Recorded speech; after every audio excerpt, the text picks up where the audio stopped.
And your question is? How did you come to do what you're doing? Usually I think that when people ask that question, they're asking about what I did for a living or what I might still be doing that's related to what I did for a living, and that's photography. And as a child, I'd been very interested in painting and drawing and all forms of art. I pursued that in college and was an oil painting major at the University of Minnesota. But in 1967, when I was at the university, I saw posters on trees that were being posted by the World Zionist Organization, asking for people to come to Israel to work on kibbutz, because there was going to be a war. And I had a farm background, and they were having problems taking care of livestock and bringing in crops, and we're looking for workers. So I signed up. I went to a meeting. I signed up. I went to New York. I was going to be flown to Israel on LL Airlines, and but I had a good friend in New York and wanted to visit him. So, which I did. And after a month of living off of someone else, more or less, I became a little bored, even with New York, and wanted to get back to what I saw as the real world, where I had things to do and work to do, and returned to the University of Minnesota to summer session. The only studio arts class that was open to me was photography. So I took the class, and my instructor was Jerome Liebling, a wonderful photojournalist, social photojournalist, I would say. He was a man from the East Coast who worked in black and white, 35 millimeter mostly, I think, although 2 1/4 was also his format. And he had been teaching at the university for 25 years at this point. And I just remember the first time that an image came up through the chemistry in the basement of this crummy old building that we had our photography class in. And I just couldn't believe it. It was so wonderful. So, sorry, I'm saying so a lot here. I'm trying to gather my thoughts. But I was so enchanted by this process. And it was such a beautiful combination of painting, drawing, and, exploring the world visually, that I changed my major. I was a junior. I added another year to my studies so that I could have a major in photography. And I was lucky in my choice of medium, because it's about the only way you can be within your field and still have a commercial career without teaching. And after graduation from the university with a Bachelor of Fine Arts in photography, I started supporting myself. I started while I was still a student, supporting myself as a freelance photographer. I was freelance for 40 years or so. And that was an interesting thing to do, because you never turn down work. You never have enough work. You're always worried about where the next job's going to come from. And you can't predict what that might be. So every job's a little different. You learn a lot of things. People are happy to have you document what they're doing or what their work is, and they love explaining it. So you get a wide and varied education. That part was great. Being on my own was great. Being able to continue as a photographer was great, but it left very little time for my own personal work. And I just had to put that off until another time. I put it off for decades. And then returned to it after I married my second husband, who is a hardworking man and was perfectly fine supporting me, which I couldn't believe. So then I had the freedom, the financial freedom and security to pursue my own goals, and that's what I am still doing. I have a small photo studio in a tiny town called Magdalena, New Mexico, and I've just begun a new project down there that's going to involve black and white film portraits of my neighbors, my friends, people I've met in that area. I just began it. I only have about 5 people now. And I think that's the end of that question. Thank you.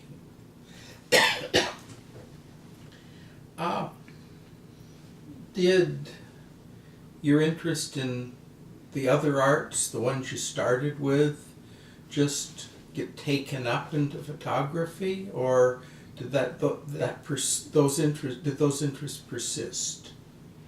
A little of each. I'm certainly still interested in any phase of artwork, any medium, any style, just about.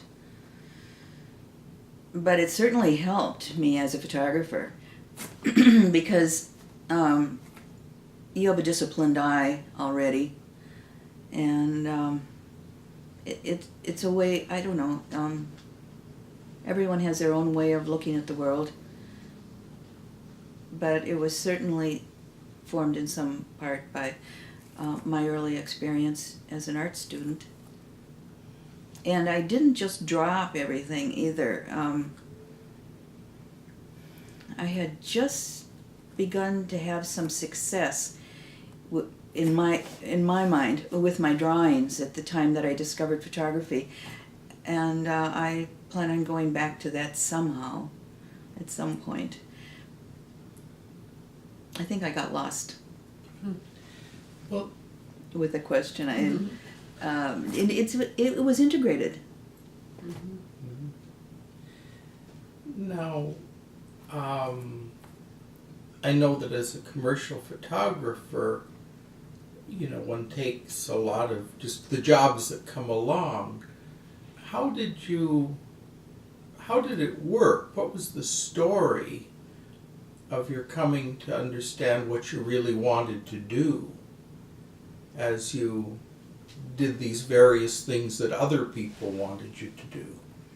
How did I come to the point where I didn't have to do commercial work anymore? Well, how did you come to the point of knowing what you wanted to do besides commercial work? Well, one thing that made it a lot easier is that I was a journalist, a documentary photographer. That's how I began as an art student, and it was very easy. There's a very fine line between commercial journalism or commercial photography that is of a journalistic nature and fine art documentary photography. There's really no line. I was able to I had some lucky breaks. One thing that I did a lot was document people in the field. I had, as I said, an agricultural background, so I began to specialize in agricultural photography at a time when there still was a market for that, which there is not any longer since everything has gone industrial. But there were still family farms and businesses that serviced them, and I had wonderful assignments doing things like going to a small town in Montana to photograph a grain mill, an elevator, and then photographing the people who were bringing their crops in, their grain in, to that elevator, and their families, and going back to their place and taking pictures of what they do at on their home place. And there was a lot of crossover, and also there was a type of photography that I took advantage of at the time called stock photography, which still exists, but with the internet, it's just exploded worldwide. I can't imagine being able to do that for a living any longer. But a good percentage of my income came from stock photography. A good percentage of my stock photography came from pictures I took on my own farm, or of my own children, or of my own livestock, or agricultural subjects generally. And so I would take pictures for myself at the same time I was doing pictures for other people. I had a lot of different clients for those pictres, advertising agencies and magazines and, you know, public relations firms, private corporations, or is that an oxymoron? But I went to a publisher who was interested in using my photographs for books for young readers, nonfiction books for young readers on various topics. They may have already, a couple of publishing houses had already used quite a few of my photographs, and I went to show them a portfolio of existing photography, and the editor-in-chief met with me. We had a mutual friend, and she said that she liked my photography a lot, and what would I like to do a book about? And that hadn't been my intention at all in going to meet with her, but I would love to do a book. So I told her, well, I know of a very interesting ranch in the South Dakota Badlands. I would love to go out there and do more photography. I'd already done a little, and maybe do a book about that family.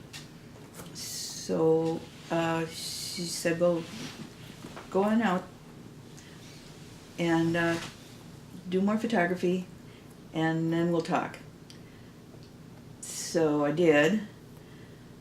My husband, my young son, and I drove out there, and they were having, it was for Roundup.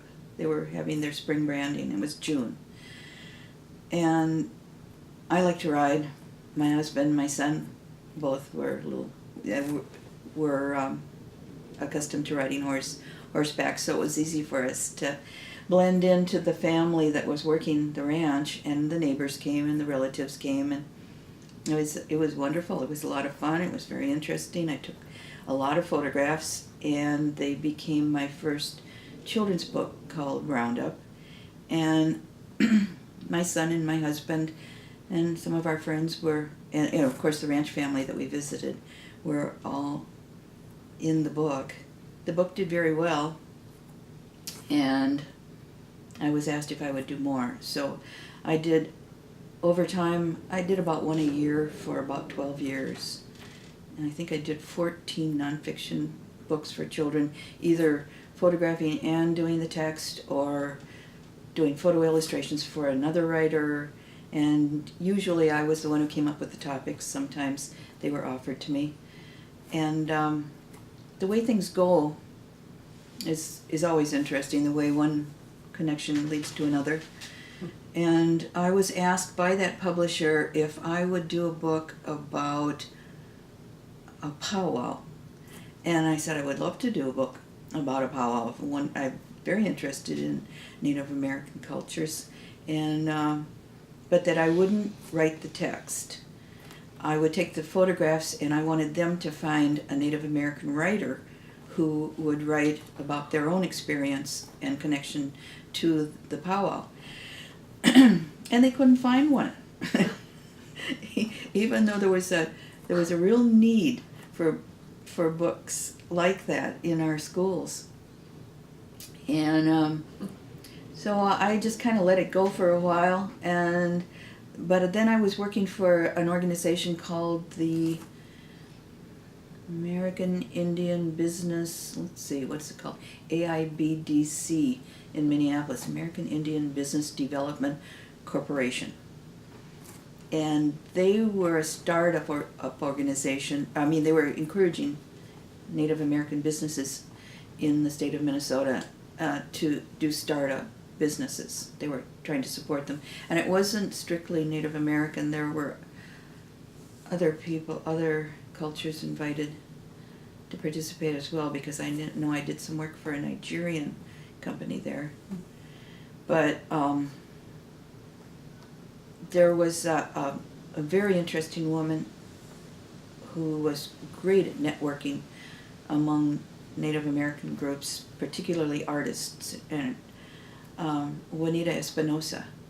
And she was at the time the curator of the Two Rivers Gallery in the American Indian Center in Minneapolis. I asked her, she was a member of AIBDC, I asked her if she could help me find a local Native writer who would do a children's book with me. And she gave me 3 names, and because the first name I assumed was going to be the first name that came to mind, that was the person I called. Her name is Marcy Rendon. Marcy had been a writer for some time and liked the idea, and we got along pretty well, so we worked together on that book, and ultimately did another book. I've always liked documenting people, families who are kind of under the radar. Not that they stay there, but people who are under-documented. And I was still being given the privilege of suggesting titles to this publishing company. So I had a friend in the St. Paul Farmers Market and was fascinated by farmers markets and the families that sell their produce there, and asked if I could do a book about a couple of families, maybe contrast the lifestyles, or I was a little vague at first, but I wanted to do a book about the market, and asked Marcy if she wanted to do it with me. And the publisher gave us the go-ahead, and we contrasted a family that had immigrated to Minnesota at the turn of the 20th century from Northern Europe, a family from west of the cities that had a big truck farm and had different branches of the family were involved with truck farming.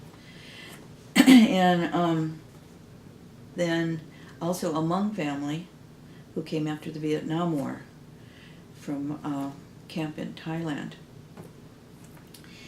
at the beginning of the 21st century, kind of. I mean, it was just that seemed to work pretty well as far as comparisons, because so many, I mean, virtually all of the early immigrants to this country began in agriculture. It was and kind of a good way to get a foothold on the culture, on the language, way to make some money, and use skills that they already had. So that was the second book that I did with Marcy. That was the last children's book.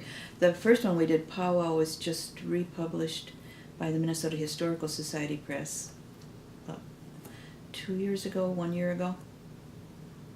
And anyway, that was an example of a way to combine a commercial kind of direction, make some money, but work with a subject that was interesting, and use documentary photography.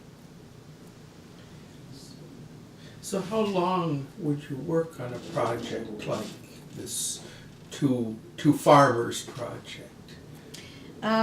Well, first of all, you don't get rich doing this, and although the books did very well, it sold a lot of books.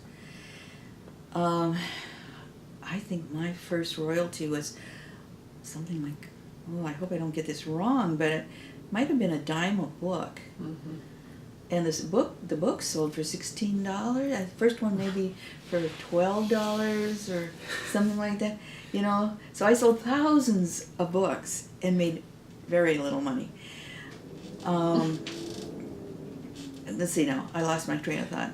I was just wondering how long you would work. So how long would I spend on these books? So even though these were topics that I usually suggested myself, so I was already interested in them, I couldn't really spend the time on them that I wanted to. I did about one a year, but I was sandwiching that in. And some of them were seasonal, and you had to shoot them at certain times of the year, the pictures. And sometimes you could just go right through, you know, and just, like I did one on rodeo because I was interested in that. I used to compete in rodeos. And so I just went to about 4 rodeos. I mean, that's about what I could handle with my budget. Mm-hmm. And leaving the kids, with my mom or with my husband, and just kind of trying to figure out ways to be on the road for a little while to take pictures of something like that. So that maybe was one summer. 4 rodeos one summer, maybe 5. And then others needed a year, like the farmer's market book needed a year.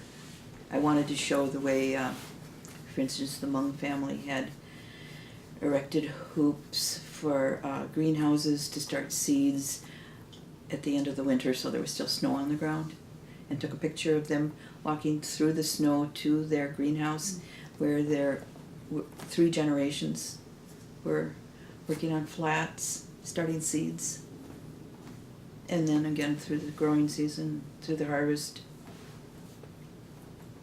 So it varied a little bit. But So, I could never give it the time I wanted to. I just couldn't afford to. so you were taking other work during yeah. that year also, and Oh. coming back to this one as time permitted. Yeah. Your project is near to my heart. I've done a lot of work in rural Minnesota. I'd love to do more. I work exclusively with video and almost never edit. And so everything comes down to an interchange of an hour. And that's a very different way of working. Yeah. And so I'm not telling a story. I'm perhaps selecting a bit what of the other person's storytelling finds its way into the final product, but not even very much of that. So I guess it's exciting to think about how one works as a photographer. I mean, do you then, you're sometimes you're writing the text for this stuff Yeah, too. mhm. So how does the process go from, you've taken the pictures you want to take and then you move to the text? How does that go? What happens? Well, at first I was I asked the editor about that initially, the very first book. I said, I'm not a writer. And she said, well, just give me captions. Tell me what's going on in these photographs. Because, they were picture books. The pictures were much bigger than the text. And, but I ended up telling a story, and she never changed a word. She just said, this looks great. I think this will work. We're going to use your words. And so I continued to submit text for, I don't know, half or a little more than half of the books maybe. But I had always liked to write as well. And had I been better organized as a student, I would have double majored in English and art. Because I kind of like both of them about equally.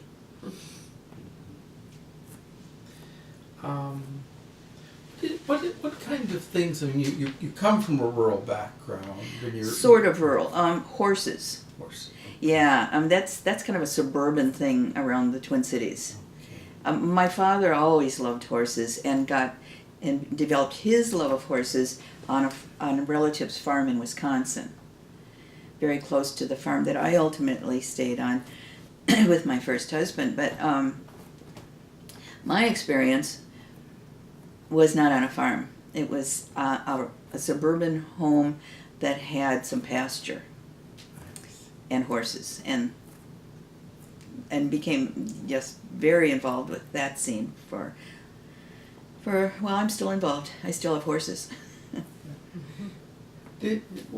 I'm curious what you learned about, rural Minnesota as it was then, and what kind of changes in your own thinking happened as you did this succession of projects. My thinking about rural? Minnesota.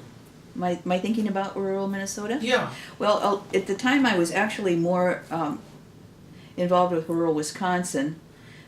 I've lived between the city and rural Wisconsin for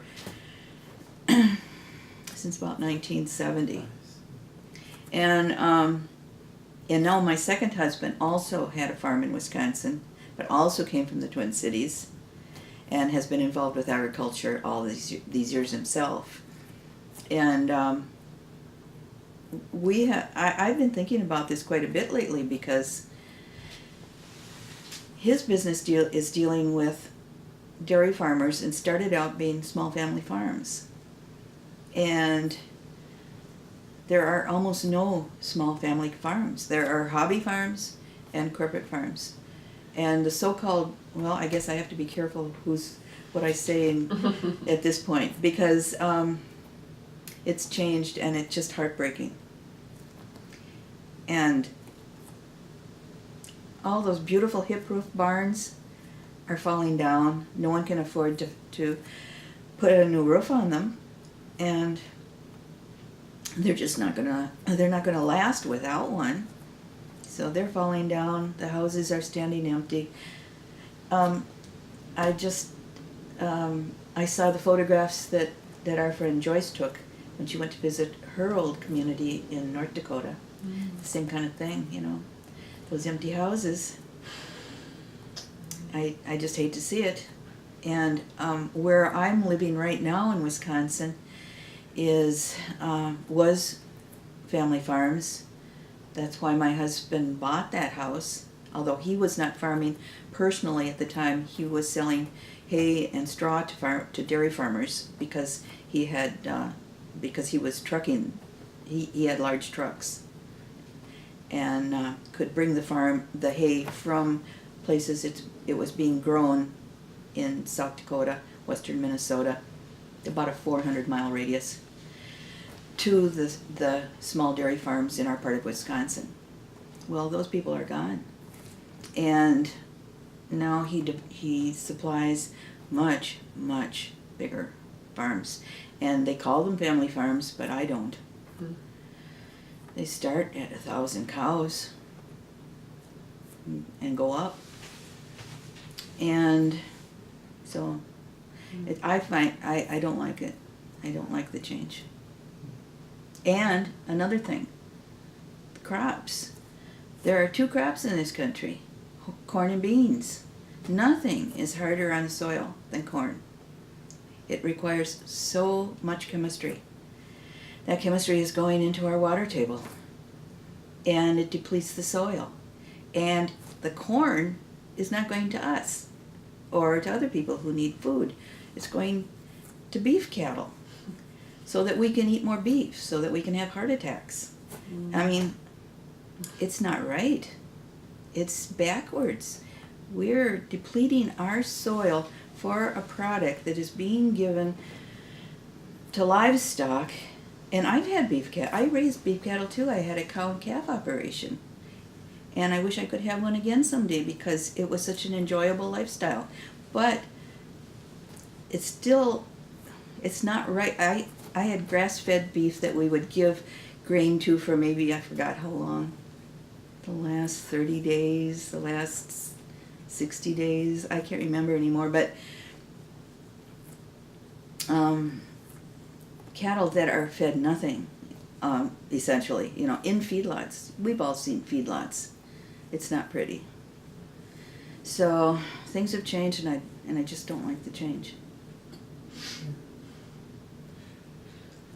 A lot of what I've done over the last, 10 years or so, in rural work is the farmers on the edge of the big operations, the people who are still managing somehow, possibly because they've inherited some money, to do small scale stuff and well, that's true. Interesting stuff. I don't mean to interrupt you, but I don't want to forget about the organic farmers. Yeah. Yeah, because now they are not only still around, they're doing better. More and more people are becoming aware of the fact that you can't help but ingest pesticides if your crops are being sprayed with them, and that it's can't possibly be good for you if it's killing the insects. Don't you think it's affecting you? And so organic farmers are doing better, and that's wonderful to see. I'm sorry I interrupted you. But the picture you're painting is what, as you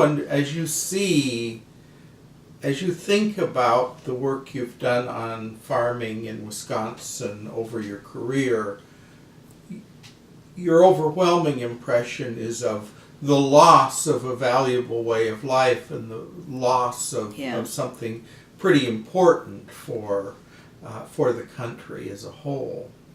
For the country, for the culture, for the soil. Yeah. So your function is partly to preserve the memory of something that you see as pretty much lost. Well, I didn't realize how lost it was at the time that I was doing those children's books. And I haven't done any agricultural photography for a long time because there's no market. I mean, when I was doing commercial work, there's no market for it. And why did that shift? I mean, why was there a market one year and not the next? Well, I'm out of the business now, so I can't really say with certainty, but these large corporate farms probably hire their own publicity people. I don't know. Corporations that are servicing them, that would be like really, really big machinery companies and fuel and chemicals, to spray on fields, and seed. It's a different market. They're appealing to corporations, not to individuals. And my photographs were going to convince individual farmers that it was a good idea to buy this or that product, or, something similar. So where did you go? What kinds of projects did you take on when the agricultural work kind of dried up? Was there any particular direction? What I was going to say is that it was always changing. Nothing was ever stable, ever. As soon as you started feeling like you had a niche that was really this is going to carry you for a while, everything would change or something fundamental would change.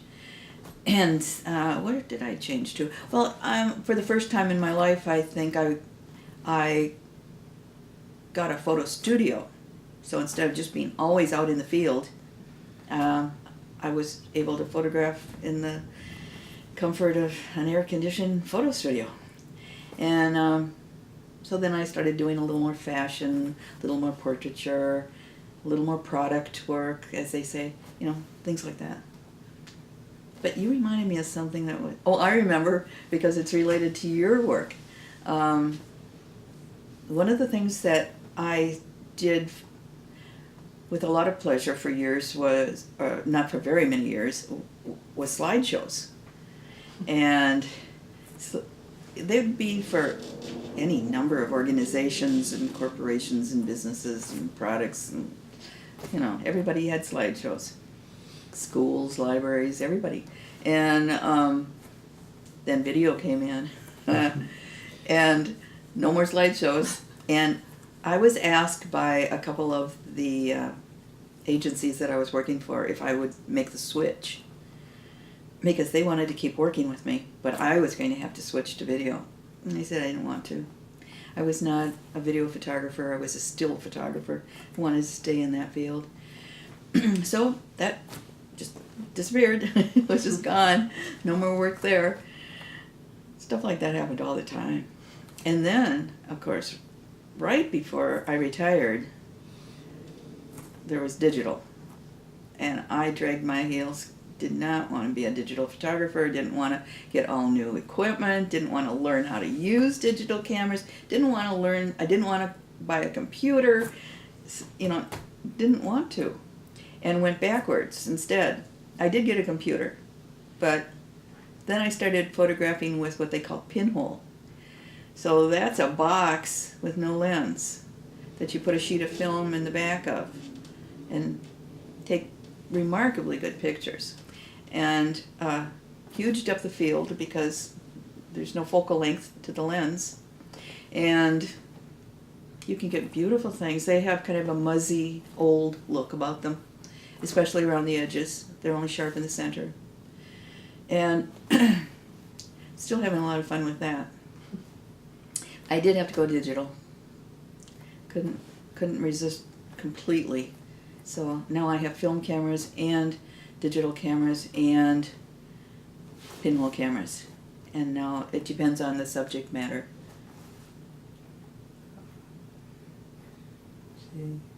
And you know, I meant to, I'm always reminded of the West Bank things, because although I've been a photographer since 1968, the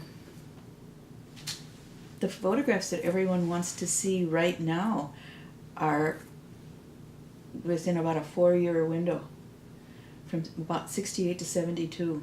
Those are the photographs that everyone wants to see and that I get calls about. It's crazy. But that was before I became really totally involved with commercial photography too. That was when I was still just out wandering around the city with 2 cameras, you know. Maybe we should go back there for just a second. What was it like, that work, the 68 to 72 period? Well, that was terribly interesting because it was such an interesting time. And I was involved with anti-Vietnam activities. I was teaching in a storefront school, teaching photography and art, briefly for the Office of Economic Opportunity, right across from the first office for the American Indian Movement. So I got to know those guys, and that's, you know, Dennis Banks and Russell Means, and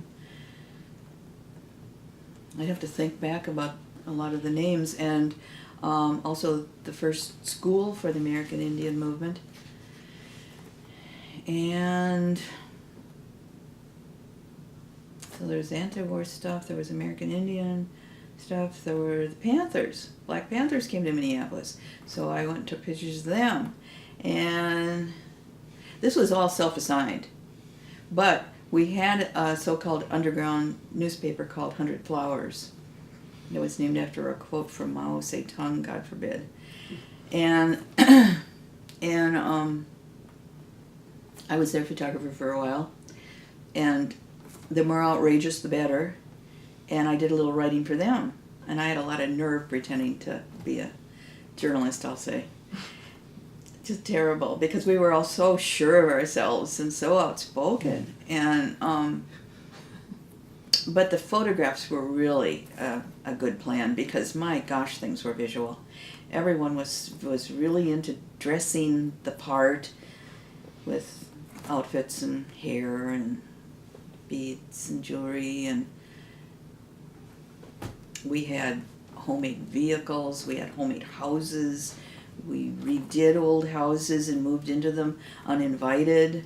I mean, there were people that just squatted in old houses if they were empty. There was a wonderful group of friends who were almost all artists who did a wonderful thing with an abandoned warehouse. I don't know if people knew they were living in there or not. And it was just a terribly, terribly creative time. Now, do you find that when you photograph people, say in that period, that was part of entering into some kind of relationship with them? I mean, did they become friends? Did they become people you continued with? Or were you an outsider? Oh, it worked both ways. And then there was everything in between. My personal friends were very interesting, and I documented them a lot. And then sometimes I was invited to photograph something or asked to photograph something, and a friendship would develop. But usually I wasn't sticking around long enough. We were really moving from one thing to another a lot. There was a lot going on. So during this 4 years that was kind of particularly creative, were you able to make it, just selling photographs to publications? I mean, were you able to support yourself from I was able. occasional sales? Yeah, I did have occasional assignments. But I lived in a house where the rent was started at $50 a month, and but it didn't have a bathroom. It didn't have a bathtub. The old people that used to live there had bathed in a wash tub in the kitchen, and then they just had a little closet kind of off the side of the kitchen sink that had a toilet in it. So I asked the landlord if I could please have a bathtub, and there was must have been a small bedroom or something turned into a bathroom, which I used as my darkroom. And then a friend of mine made a darkroom sink that was on hinges that would fold up against the wall when I wanted to take a bath, and then would come back down again when I needed to print. There's so many stories. Now that was 68 to 72. About, yeah. Yeah, and I came to I came to back to the university in 1974, and moved in above the Little Haven Nursery School at $50 a month. Oh, I remember that little And school. then it was perfect because there was great security. You just had to get over the cutout animals in the front. But then, I stayed there about 3 years and then moved to a cheaper place. I was 55 at Little Haven, and I wanted my own kitchen, so I moved to a cheaper place, originally owned by Alexander Ramsey, out for $50. It was possible to do that. Yeah, it and was. Lots of people Yeah. lived in very I remember my first interview with Patrick of Patrick's Cabaret, and one of the strangest spaces that ever has been, a kind of huge attic kind of thing.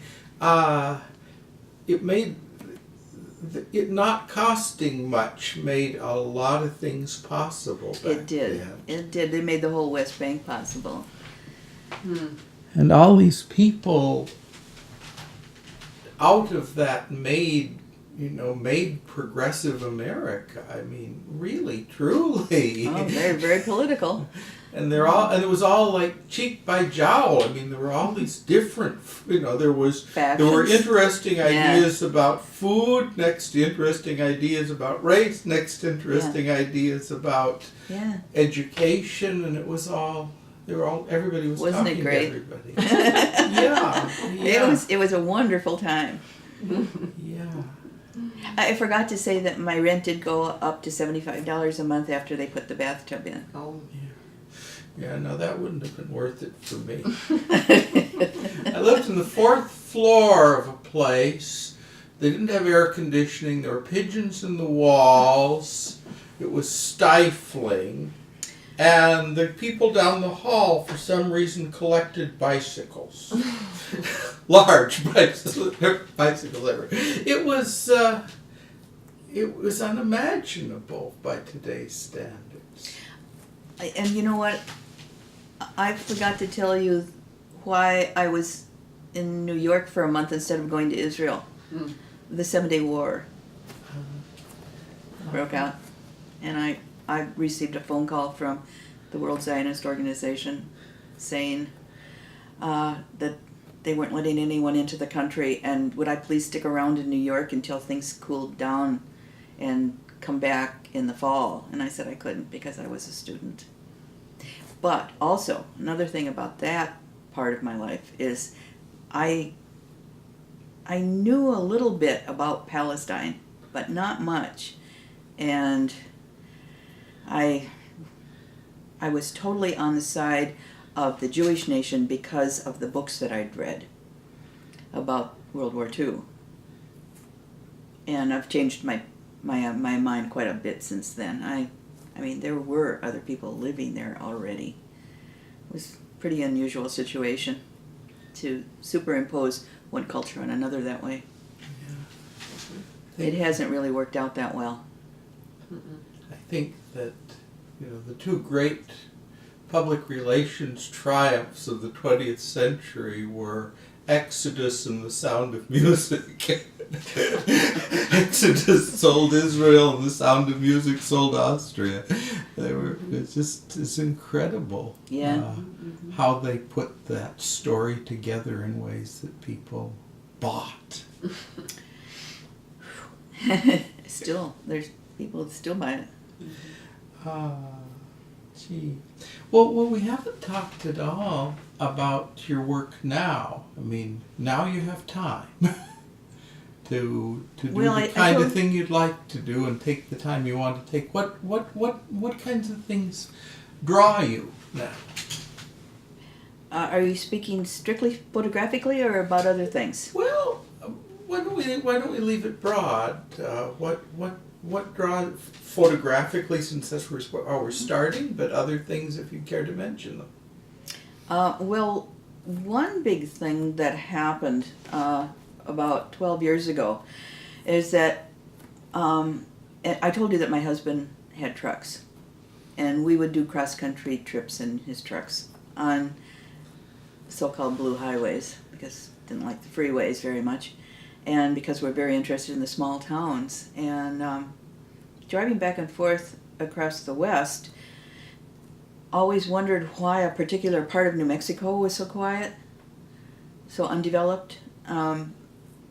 No fast food, no gas stations, no, no housing developments. And we stopped and talked to a real estate woman at one point, 12 years ago, and asked her, well, what's going on out here? And she said, no jobs, too far away from everything. People who live here, when the young people who grow up here tend to leave unless they take over the family ranch or work on a family business because there aren't any jobs. And we ended up buying a piece of property out there and building a home, which is essentially a pole shed that was going to be our barn and shop, but we got so tired of people not showing up and things like that and trying to get materials delivered to the middle of nowhere that by the time we got the barn up, we decided to live in it. So that's what we live on the second floor. And so that was a big change. And it was a big surprise to me. I never thought we'd be able to agree on another place because we both love Minnesota and Wisconsin. I'm still surprised that we both found something that we like to, a place we'd like to be besides Minnesota or Wisconsin. And so that's a biggie. We spend a lot of time out there now. And I have found another community of artists in a little mountain town called Magdalena. It was the end of the railroad for shipping cattle. The last live cattle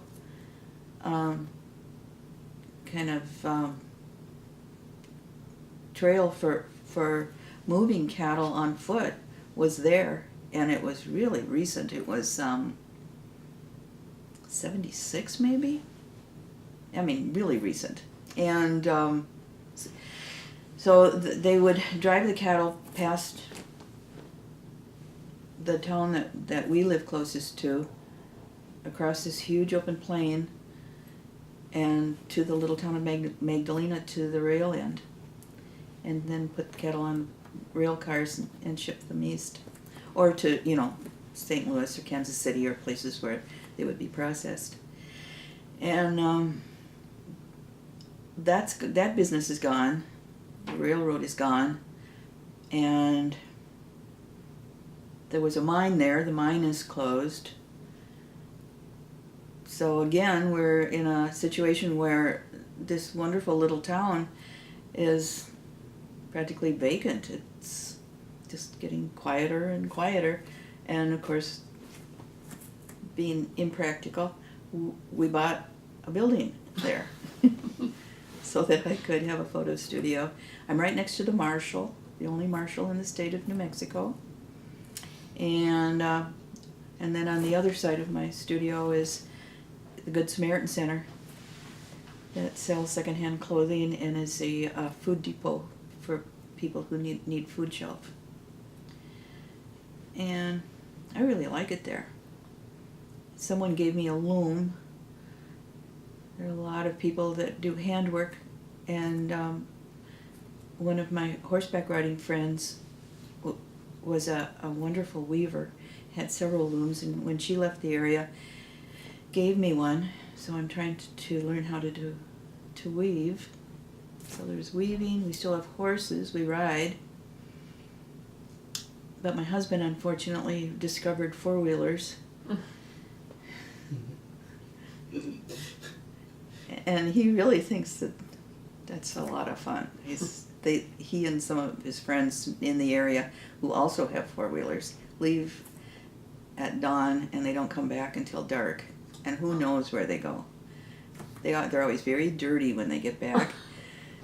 I think they spend a lot of time in dry riverbeds, just zooming around and going way, way back into wilderness areas. We live against the Cibola National Forest. Wonderful wilderness. Unfortunately, sometimes overgrazed, but that's where they ride these four-wheelers most of the time. And we're just above the Gila wilderness, so we're kind of in between two beautiful, beautiful places. So we become involved with that. The bad thing is that an Italian businessman bought a lot of land adjoining us, not directly adjoining our near neighbors, but we can see his land from our house, and wants to drill 35 2,000-foot deep wells and take the water from 2,000 feet down, which is way below our 80-foot and 100-foot wells, and then build a pipeline and ship it to urban centers in New Mexico and sell it. And of course that's going to drain all our wells. That's going to drain our wells, it's going to drain all the wells of all the ranches around us, and it's going to drain the surface water that waters and makes possible the most astonishing abundance of wildlife. Turkeys, elk, lots of elk, and deer, mule deer, and any kind of carnivore, I mean just everything. Because everybody needs water, and so we've been fighting that legally with the New Mexico Environmental Law Center for 10 years. And just crossing our fingers. I think that the business interests are just waiting us out. I think that they realize that it's difficult to keep up the kind of momentum that we need to fight something that big, because it's a very poor community. And people are starting to drop out who had been actively opposing this. So it'll be interesting to see what happens. It'll also be interesting to see if the final outcome, if the business interests win and we have to buy our own water so that we can stay there. Mm-hmm. Seem to have bumped into a succession of pretty sad stories. Did I? What was the first sad story? The decline of agriculture. Oh, well, yeah, the family farm. That's right. Oh my gosh. Yeah, I mean, it's the times. There's the material for tragedy in this, You're right. in this stuff. But this is a time of transition. There's no question about that. I mean, global warming? Wow. Yeah, big changes in the whole world. Sorry. Well, no, if I was doing happy television, I'd work for Disney. Although he did do Dumbo back in the day. Well, and Bambi lost his mom. Yeah, Bambi still had a soul. Nor anything that you'd like to ask? Well, I was just thinking about how much Cheryl's work has been documenting exactly what you said your life project was about. You know, wanting to record these stories so that they're there for the future when people begin to ask questions about what was really happening. And you've gotten so many real people and their families, and yeah, it's magnificent. But yeah, no, I was wondering whether you, in your thoughts about what was happening in that critical time of ferment and your relationship to the people who were making so much happen politically and culturally, and were you pretty involved in the Riverside Cafe then, or taking pictures of what was happening on that corner and that? Well, I like taking pictures inside the cafe. Mm-hmm. Everyone liked to have their picture taken in those days. Yeah. I can't remember anyone ever saying no, they didn't want me to take their picture. I think everyone was hyper aware of just how different things had become. Oh, the times were so different. Yeah. Mm-hmm. And so I was not personally involved with the cafe very much, but I had so many friends in the music world, and there was open stage, and so there was that connection, and also just friends who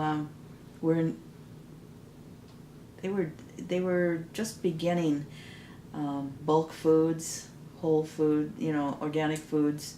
And so the cafe was a meeting ground for coffee and conversation. And mm-hmm.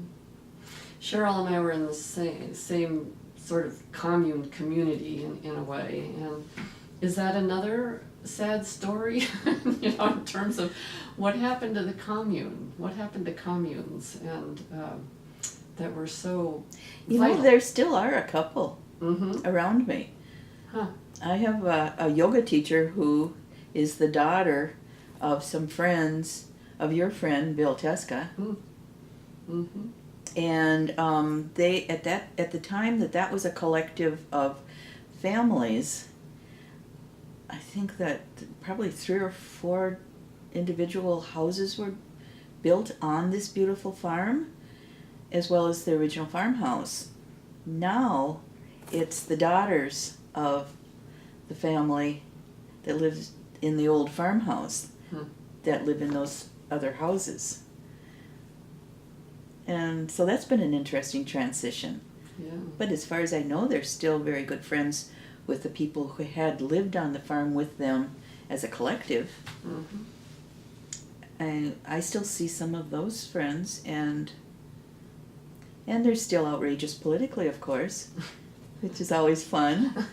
I mean, you can say anything that comes to mind without concern, because these are definitely like-minded people, and they're of your generation, and they just, Mm-hmm. there are a lot of things you don't have to explain. Yeah, well, that's good news. Oh, I think so, yeah. and I really think that a lot of the things we were doing have become mainstream, which was, as far as I was concerned, a good thing. That people would think seriously about the amount of our national budget that goes to defense, things like that. And talk about these things publicly and vote that way. Yeah. Thank you.